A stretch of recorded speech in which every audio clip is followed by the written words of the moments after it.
प्रभु रामचंद्र जितने वनवास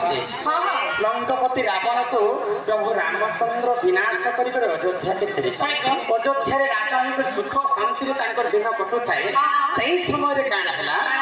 सर्पपुरे देवता मैंने चिंता कले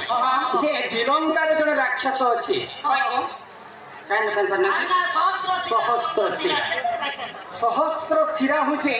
विलंकार रावण रावण ठार अधिक बुद्धिवंत अधिक शक्तिशाली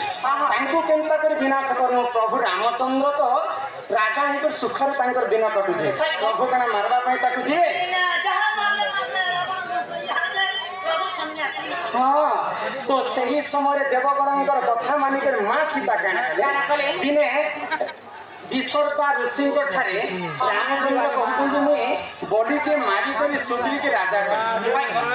रावण मारिक विभीषण के राजा कले तो मो ठार अधिक शक्तिशाली असुर के